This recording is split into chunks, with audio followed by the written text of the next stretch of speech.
Indonesia, a land of paradise, volcanoes, rainforests, and over 17,000 islands. It's home to Bali, to Komodo dragons, and over 700 different languages? Wait, how is that even possible? Why would one country speak hundreds of languages?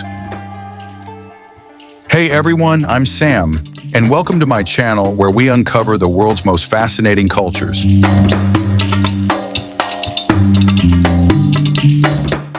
Today, we're diving into one of the most linguistically diverse nations on Earth, and the reasons might surprise you.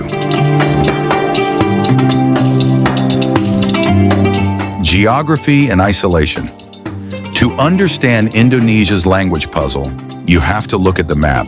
Indonesia is the world's largest archipelago, stretching over 5,000 kilometers from west to east. That's like going from New York to Alaska, all within one country. Now imagine living on one of these islands hundreds or even thousands of years ago. There were no planes, no internet, and barely any contact with people outside your village. As a result, each island, and sometimes even different valleys on the same island, developed its own language over centuries. This geographic isolation created hundreds of small, tight-knit communities, each evolving its own way of speaking. And just like that, languages multiplied. Culture and identity. But it's not just geography, it's also about culture. Language isn't just a way to talk, it's a way to live. It carries your ancestors' stories, your people's knowledge, even your relationship with the land. Some languages in Indonesia have words you won't find anywhere else in the world. Words for types of rice, for the way waves crash on specific shores, for spirits in the forest.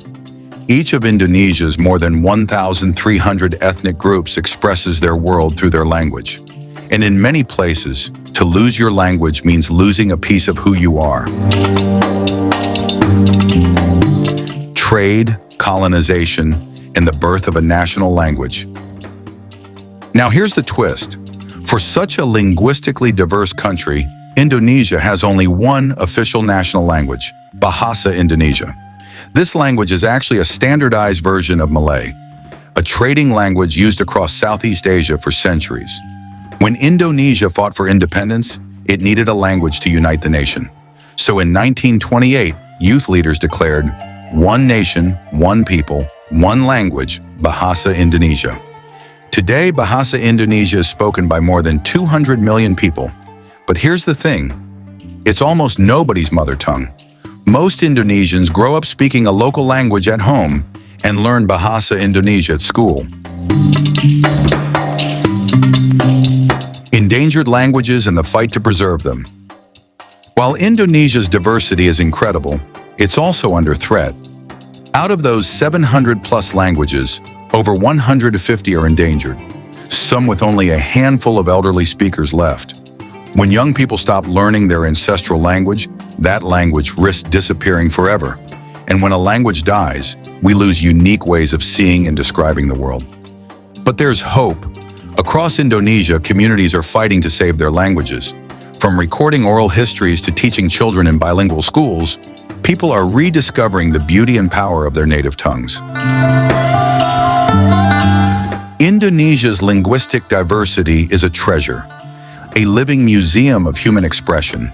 It tells the story of thousands of years of migration, survival, creativity, and community. So the next time you think of Indonesia, don't just think of beaches or volcanoes. Think of words, millions of them, spoken in hundreds of ways across thousands of islands. If you speak more than one language or are learning one, tell us in the comments. And if you found this story as fascinating as we did, give us a like, hit that subscribe button, and share the voices of Indonesia with the world.